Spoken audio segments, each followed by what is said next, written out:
世界で最も引用され、大きな影響力を持つと言われたのが、フランスの哲学者、ブリュノ・ラトゥールです。人類学的科学論で知られています。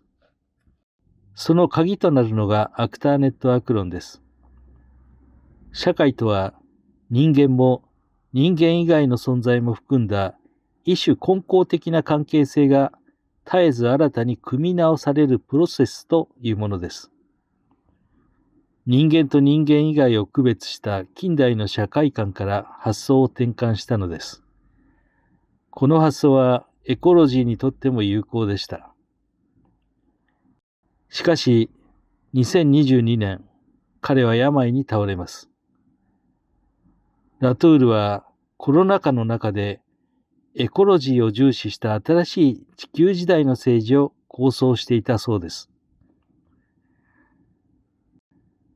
ラトゥールの死の前年に刊行されたこの本は、晩年に交流したある哲学者がコロナ禍によってラトゥールの説の正しさが実証されたことを解説し、その思想的な到達点を伝えるものです。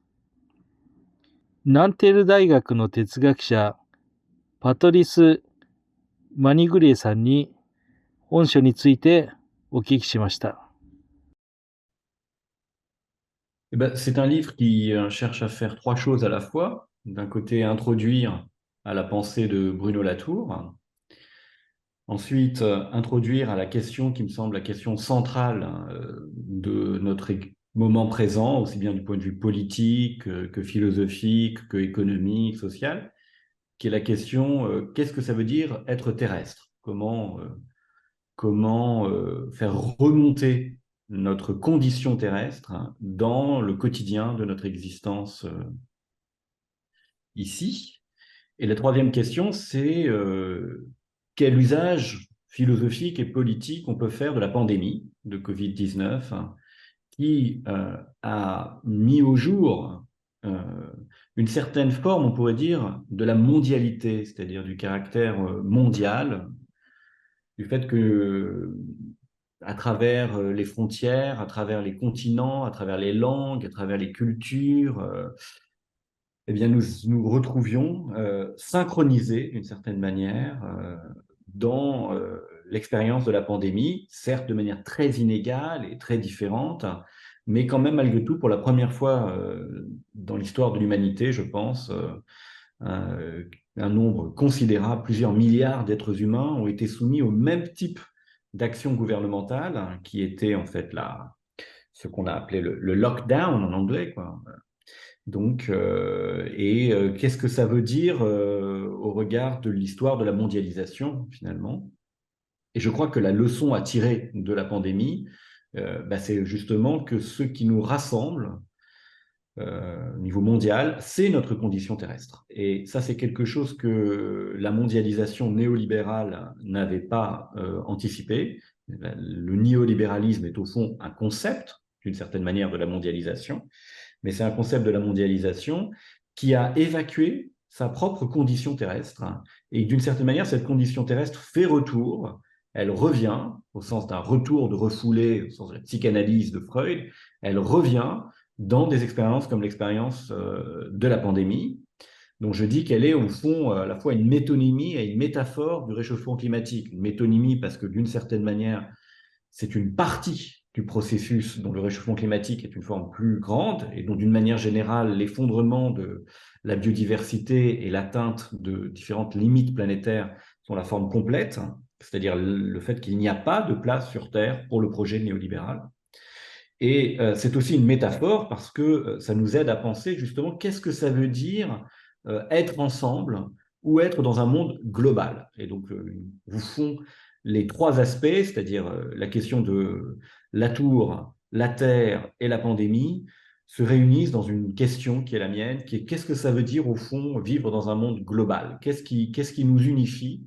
Qu'est-ce que ça veut dire? Enfin, quelle forme de la totalité et contemporaine de notre existence présente.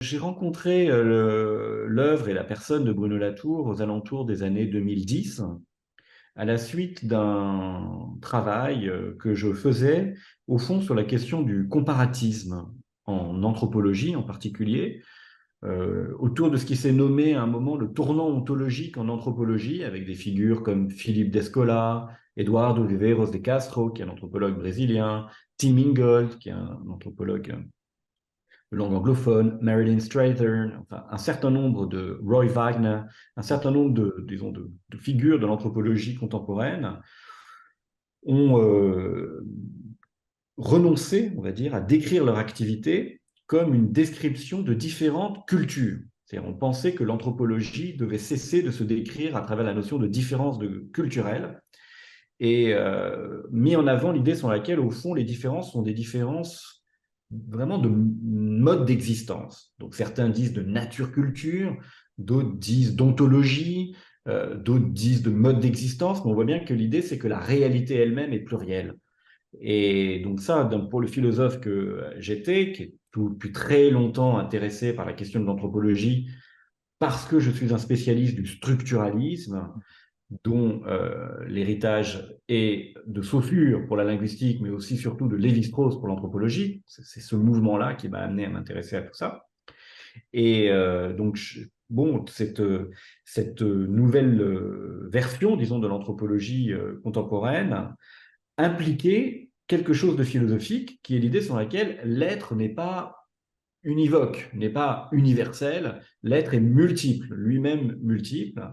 Et pour la pensée, on pourrait dire moderne, ça mettait en cause une distinction entre d'un côté la nature qui serait unique et d'un autre côté les cultures qui seraient plurielles. Et là, on voit bien qu'en fait, la distribution entre l'un d'un côté et le multiple de l'autre, nature, culture, ben, ne marche plus. Et au fond, ce sont les assemblages nature-culture qui eux-mêmes sont différents. Et alors, dans le cas de la pandémie, on voit très bien que c'est au fond impossible de distinguer finalement des variants qui seraient spécifiquement biologiques et de leur modalité d'expression sociale et culturelle. Si l'Afrique, par exemple, est un continent où la pandémie n'a pas du tout eu le même type d'incidence, ça n'est pas uniquement pour des raisons biologiques, c'est aussi pour des raisons biologiques, c'est-à-dire que le fait que c'est un continent jeune, où il y a beaucoup de personnes très jeunes, qui sont donc plus résistantes en fait à cette maladie, mais c'est aussi pour des raisons culturelles, enfin entre guillemets culturelles, c'est-à-dire que les moyens de transport sont beaucoup moins rapides, et peut-être pour d'autres raisons d'ailleurs, bon, qui font que donc les différences dans les modes d'incidence de la pandémie sont frappantes. Et au fond, moi, ce qui m'intéresse, c'est le fait que plus on comprend qu'on fait partie d'une question commune, qui est au fond la question de la Terre, qu'on n'a qu'une seule Terre, et bien plus on est sensible aux différences et même aux inégalités par lesquelles cette unité se manifeste. Par exemple, la pandémie, ce qui est important, c'est justement que, comme son préfixe pan, ça veut dire tout, comme dans panique, hein. Donc la pandémie, elle nous unifie par définition, c'est ce que veut dire pandémie, ça fait un. Mais d'un autre côté, justement, cette unité même met en évidence les inégalités. Et là, on l'a très bien vu, en tout cas pour les pays comme la France, c'était évident qu'il n'y avait pas les mêmes, disons, distributions des modes d'action, des manières de vivre dans ce tout, hein, qui était le tout pandémique. Et que, par exemple, les habitants des quartiers populaires de la région parisienne eh bien, étaient en fait beaucoup plus exposés, non seulement parce que les infrastructures de santé sont plus faibles, mais aussi parce que tout simplement ils devaient travailler, hein, travailler pour les gens qui par ailleurs, eux, étaient confinés et qui avaient des métiers, par exemple, intellectuels ou des métiers de conception, et pas des métiers, par exemple, comme livreur, manutentionnaire, ouvrier, enfin, encore que bon, une partie de l'activité ouvrière a été arrêtée. Mais tout ce qui est, par exemple, la logistique, bah, en fait, ça, c'était pas arrêté du tout. Et bien sûr, toutes les professions de la santé, hein. Et donc là, au fond, on voit bien que c'est comme une guerre. C'est exactement comme une guerre. C'est-à-dire que la guerre, elle présente une unité, c'est-à-dire que tout le monde dans la collectivité est en guerre, mais précisément parce qu'elle présente cette unité aussi, elle expose les inégalités et on pourrait dire même les étanchéités, les séparations complètes en fait entre des mondes. Voilà, en Ukraine en ce moment c'est assez flagrant, quoi. C'est-à-dire il y a effectivement des gens qui peuvent avoir une vie dorée et d'autres qui payent au prix de leur vie en fait la possibilité pour les autres de vivre. Donc et de vivre très bien. Donc, du coup, ce que je trouve intéressant dans cette situation aussi, c'est de se demander ce que l'expérience de la pandémie, mais aussi l'expérience du réchauffement climatique, et plus généralement de la reterrestrialisation, du retour sur Terre de nos modes d'existence, nous oblige à repenser des modalités de l'inégalité et plus généralement de la politique. Qu'est-ce que ça veut dire faire une politique à l'âge de la Terre, faire une politique reterrestrialisée? Est-ce que ces inégalités sont finalement les mêmes que les inégalités, disons, issues de la société industrielle et capitaliste du 19e siècle? Ou est-ce qu'elles sont un peu différentes? Et moi, je pense qu'elles sont un peu différentes. C'est-à-dire qu'il y a une redistribution des divisions, des partages, des alliances et des conflits du fait du réchauffement climatique. On doit construire d'autres alliances et d'autres conflictualités et qui ne sont pas les mêmes que celles, par exemple, du mouvement ouvrier face à la classe capitaliste. Et ça, c'est donc quelque chose que Bruno Latour m'a aidé à penser. Donc, c'est pas pour ça que je me suis rattaché à l'œuvre de Bruno Latour. Je me suis rattaché, comme je l'ai dit, à l'œuvre de Bruno Latour au moment où il a écrit, où il travaillait sur un livre qui s'appelle L'enquête sur les modes d'existence, qui est justement un livre sur le pluralisme ontologique, sur le fait qu'il y a différentes manières d'être et que être ne se dit pas en un seul sens, mais en plusieurs sens, et qu'au fond, peut-être qu'il n'y a pas de sorcier en Europe, comme disait un célèbre informateur africain à un anthropologue britannique qui était Vance Pritchard. Il disait, peut-être il n'y a pas de sorcier chez vous à Londres, mais chez nous, il y en a. Donc, est-ce qu'on peut prendre au sérieux ce type de remarques et dire que ce n'est pas juste un problème de représentation différente, mais c'est vraiment des manières d'être? Et qu'est-ce que c'est, par exemple, que le mode d'existence des objets scientifiques? Qu'est-ce que c'est que le mode d'existence d'un virus? Un virus, peut-être il n'existe pas comme une tasse ou comme le soleil que je ressens sur ma peau. Peut-être il a un mode d'existence différent et de la même manière, des esprits n'existent pas de la même manière que des virus, qui n'existent pas de la même manière peut-être que des objets techniques. C'est ça l'enquête de Latour. Et ça m'a beaucoup... ça correspondait à des choses, à des questions que je me posais à partir du structuralisme, à partir de Saussure, en fait, parce que je pense profondément que le langage, les entités du langage qui font que nous avons cette interaction maintenant, sont justement des modes d'existence qui ont été mal conçus. On croit que c'est juste des sons auxquels on associe des idées immatérielles. Eh bien, je crois que ce n'est pas vrai. En fait, c'est des modes d'être différents de la tasse, différents du virus, différents de l'objet technique. Et donc, j'avais cette question, et donc j'ai fini par me rendre compte que Latour, dans la dernière version de son œuvre, parce qu'il a lui-même évolué d'une certaine manière, il avait aussi cette question. Donc c'est pour ça que j'ai rencontré Latour. Mais à partir de là, s'est mis en place une amitié, un compagnonnage intellectuel et affectif.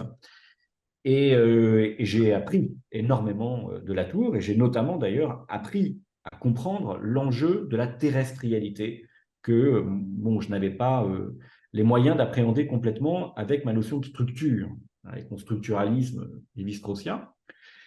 Mais en même temps, j'ai eu le sentiment que mon structuralisme m'aidait à comprendre la Terre et pouvait lui apporter quelque chose à Bruno Latour, parce que la structure, c'est justement une unité qui se confond avec la diversité de ses variantes. Par exemple, un mythe, d'après Lévi-Strauss, ça n'est pas un squelette qui retiendrait tous les éléments qui sont également dans toutes les versions d'un mythe. Non, la structure d'un mythe, pour Lévi-Strauss, c'est ce qui explique leur divergence, le fait qu'il y a plusieurs versions.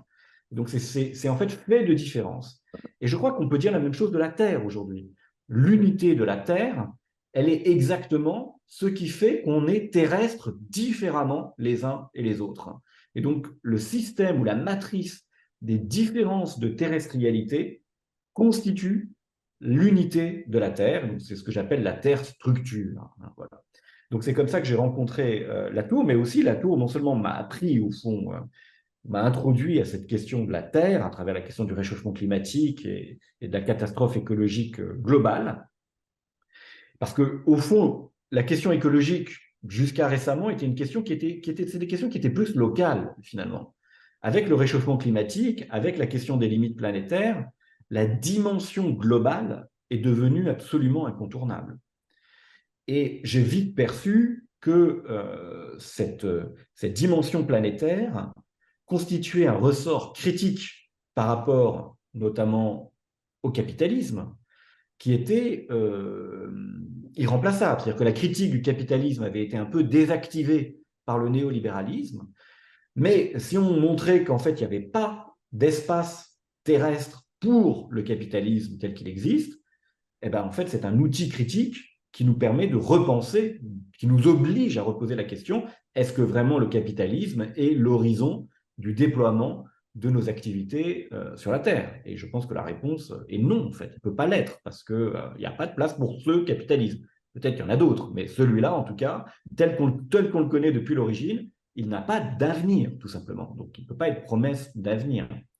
Donc bon, alors ça c'était quelque chose sur lequel Latour lui-même n'était pas aussi radical que moi, ou aussi ferme que moi, c'est-à-dire il n'était pas anticapitaliste de manière un peu a priori, comme je l'étais avec beaucoup d'autres, mais quand même, il donnait des outils à la critique du capitalisme qui, je crois, sont des outils vraiment irremplaçables. Et de fait, lui-même, à la toute fin donc, de son œuvre, avant malheureusement de mourir d'un cancer, à la fin de son œuvre, il a beaucoup travaillé sur la notion de classe écologique. Il a cherché à repenser, comme je le disais tout à l'heure, qu'est-ce que ça veut dire aujourd'hui des divisions, des conflits politiques et des conflits sociaux à l'âge de la Terre. Et il a construit ce concept de classe écologique et de lutte des classes écologiques, de ce qu'il appelait des géoclasses, c'est-à-dire des classes qui sont définies par leur manière d'être sur Terre.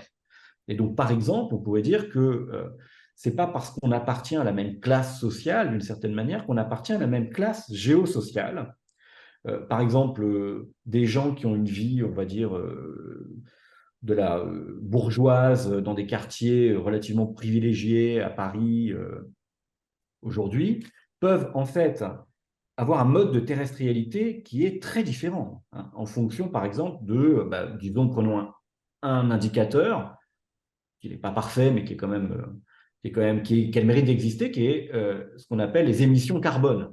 Donc, par exemple, moi, j'ai des émissions carbone qui sont en fait très faibles, alors que mon voisin de palier, qui au fond pourrait avoir le même type d'existence que moi en apparence, a en fait des émissions carbone très élevées, tout simplement parce que il prend souvent l'avion pour aller en vacances, en week-end, à Séville ou à Berlin, ou etc., parce qu'il n'est pas végétarien, parce que... Donc, il y a des petites choses qui nous apparaissaient jadis, du point de vue de la pensée politique classique, notamment par exemple marxiste, qui nous apparaissaient pas pertinentes, en fait, qui en fait sont pertinentes et qui vont permettre de construire des alliances de classe qui vont déplacer, disons, le conflit de classe aujourd'hui. Et au fond, c'est ça l'enjeu, parce que le grand risque aujourd'hui, c'est que les pauvres considèrent que l'écologie se fait contre eux.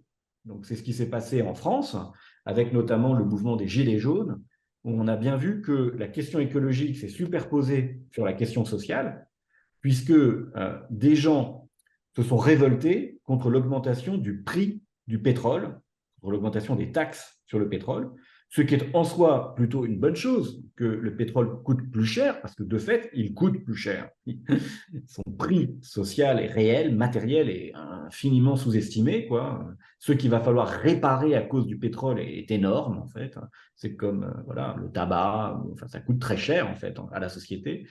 Mais en fait, il n'est pas évalué à son juste prix. Donc, c'est logique de monter un peu le prix, mais évidemment, si c'est fait d'une manière aveugle, d'une manière systématique, sans mesure sociale ou sans transformation de la structure économique et sociale du monde, en fait, ça écrase les gens qui ont déjà le plus de mal à vivre.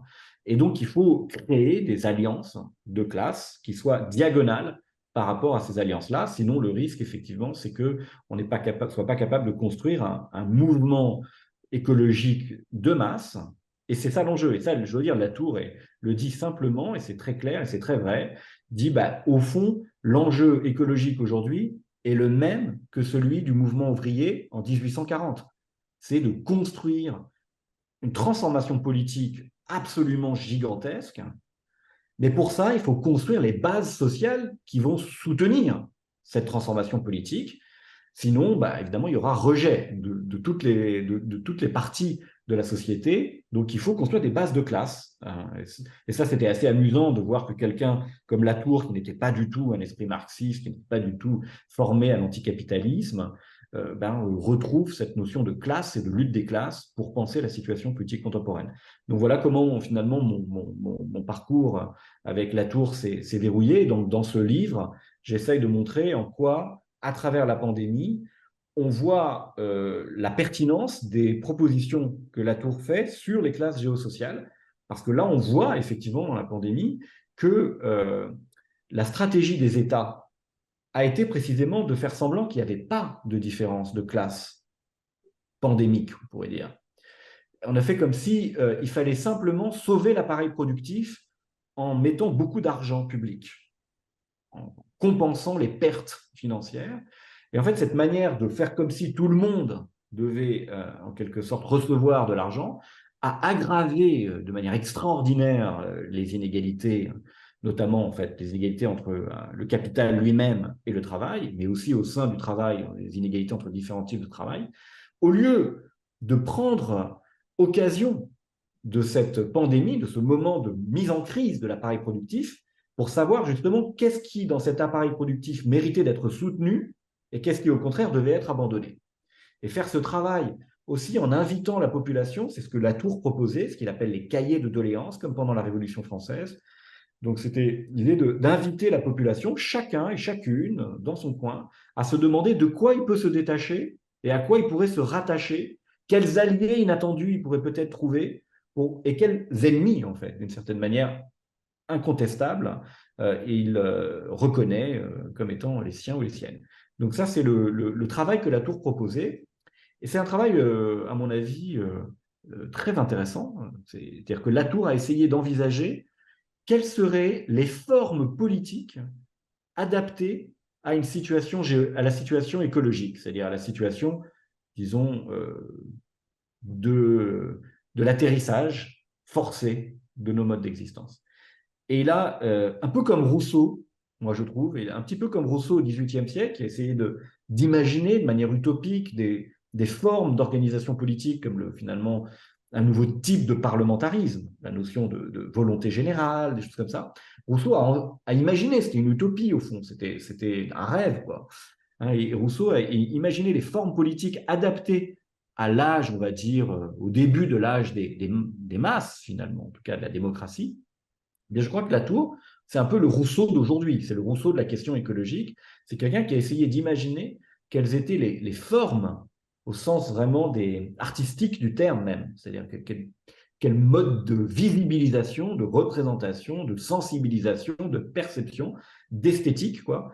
De quelle esthétique la politique a besoin, de quelle forme on a besoin. Et c'est là où il a inventé cette histoire des cahiers de doléances. Enfin, il a fait plusieurs expériences et qui continuent d'ailleurs dans sa postérité, et qui ont toutes pour but d'essayer de nous doter, de commencer à fabriquer, de bricoler les embryons de ce que seront les formes de l'organisation politique de l'avenir pour les 50 ou 100 prochaines années, c'est-à-dire ces années où, de fait, il va falloir faire la fameuse transition écologique. Et la transition écologique, ça veut juste dire faire revenir nos modes d'existence et nos modes de vie sur la Terre. Et pour ça, ça veut dire que certaines choses doivent être abandonnées et d'autres choses doivent être cultivées, que certaines alliances doivent être cassées et que d'autres doivent être construites. Donc voilà. Donc là, mon livre, au fond, il cherche à présenter toutes ces idées-là. Et d'une certaine manière, il est l'aboutissement de mon amitié avec Latour. Et je voudrais terminer en disant que je l'ai écrit alors que je savais que Bruno Latour m'avait dit que la maladie ne lui laissait probablement plus de chance. même s'il a vécu encore longtemps. Il s'est battu contre la maladie de manière extraordinaire, en fait. Et il a vécu beaucoup plus longtemps que ce que les médecins ne lui avaient dit. Et c'est au moment où il m'a annoncé, en fait, que la maladie était revenue et qu'elle semblait définitive, que j'ai ressenti la nécessité de dire au monde ce que j'avais lu et vu dans l'œuvre de Latour et pourquoi il me semblait finalement le penseur le plus important du moment. Et, car en France en particulier, l'œuvre de Latour était pas très connue en fait. Et donc j'ai voulu ce quelque sorte tirer la cloche et dire regardez ici il y a une grande pensée en fait, ne la laissez pas disparaître avant de la reconnaître, avant de lui dire merci au moins. Et j'ai la satisfaction d'avoir vu que c'est arrivé, c'est-à-dire je crois que l'espace public français a reconnu la présence en son sein, sous la figure de Bruno Latour, d'un très très grand penseur qui probablement continuera à nous influencer pour les décennies.